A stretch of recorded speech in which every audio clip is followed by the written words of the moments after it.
Tata Motors first insurance யார்கிட்ட போடுறாங்க? Reliance industry, Reliance insurance கம்பெனிட்ட போறாங்க. ரிலையன்ஸ் இன்சூரன்ஸ் லிமிடெட் என்ன பண்றாங்க? சோ இன்சூரன்ஸ் போடுறாங்க. எவ்வளவு அமௌண்ட் பிரீமியம் பே பண்றாங்க? டாடா மோட்டார்ஸ் 10,000 பே பண்றாங்க. சோ இப்போ இதுல 80% இவங்க வச்சுக்கிட்டு 20% அவங்களுக்கு டிரான்ஸ்ஃபர் பண்ணா, ஹெச்டிஎஃப்சிக்கு டிரான்ஸ்ஃபர் பண்ணா, இவங்க யாரு? ரிலையன்ஸ் இன்சூரன்ஸ் யாரு? Lead insurer. ஹெச்டிஎஃப்சி யாரு? கோ இன்சூரர். அதான் இந்த பார்த்த கான்செப்ட். இப்போ இவங்க என்டையர் இன்சூரன்ஸையுமே யாருக்கிட்ட டிரான்ஸ்ஃபர் பண்ணிடுறாங்க?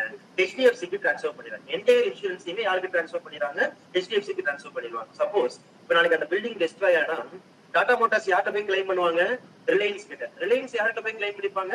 ஹெச்டிஎஃப்சி கிட்ட போய் கிளைம் பண்ணிப்பாங்க. இந்த கேஸ்ல இவங்க ரீ இன்சூரர். இவங்க யாரு? ரீ இன்சூரர். சோ இப்போ இயர் ஆன் இயர் அந்த இன்சூரன்ஸ் கம்பெனி ரிஸ்க் எல்லாம் செக் பண்ணுவாங்க. சப்போஸ் ஏதாவது ரிஸ்க் அதிகமா இருந்துச்சு அப்படின்னா சோ அது என்ன பண்ணிடுவாங்க? அந்த இன்சூரன்ஸே யாருக்கு டிரான்ஸ்ஃபர் பண்ணிடுவாங்க? இன்னொரு இன்சூரன்ஸ் கம்பெனிக்கு டிரான்ஸ்ஃபர் பண்ணிடுவாங்க. அதுக்கு பேர் என்ன? ரீ இன்சூரன்ஸ். அதுக்கு பேர் என்ன? ரீ இன்சூரன்ஸ். சோ இப்போ Reliance industries, Reliance insurance limited அந்த 10,000 பிரீமியம் யாருக்கு டிரான்ஸ்ஃபர் பண்ணணும்? ஹெச்டிஎஃப்சிக்கு கொடுத்துட்டு ஹெச்டிஎஃப்சி உங்களுக்கு என்ன பே பண்ணுவாங்க? ஹெச்டிஎஃப்சி ரிலையன்ஸ்க்கு என்ன பே பண்ணுவாங்க?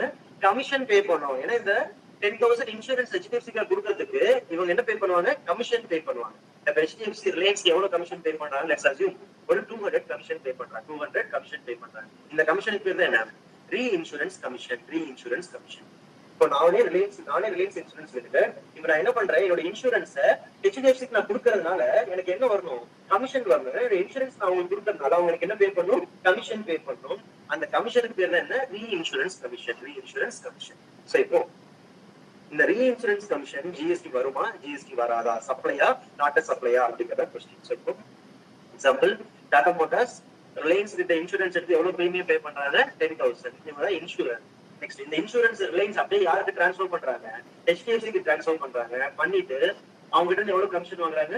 200 கமிஷன் வாங்குறாங்க. இந்த ரீ இன்சூரர் அந்த 200க்கு ஜிஎஸ்டி பே பண்ணுமா? பே பண்ணக்கூடாது. இதெல்லாம் அந்த 200 சப்ளையா நாட் சப்ளையா அப்படிங்கிற கொஸ்டின். இப்போ இந்த ரீ இன்சூரர் பிரீமியம் டோட்டல் பிரீமியம் எவ்வளவு? 10,000. 10,000க்கும் ஜிஎஸ்டி பே பண்ணிட்டா, டோட்டல் பிரீமியம் 10,000க்கும் ஜிஎஸ்டி பே பண்ணிட்டா, இந்த 200 என்னது? Not supply. இந்த 200 என்னது?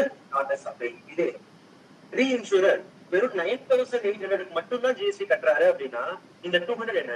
சப்ளை. அதுக்கு யார் ஜிஎஸ்டி பே பண்ணணும்? ரிலையன்ஸ் ஜிஎஸ்டி பே பண்ணணும். அவங்களுக்கு இன்கம் அவங்க என்ன பே பண்ணணும்? ஜிஎஸ்டி பே பண்ணணும்.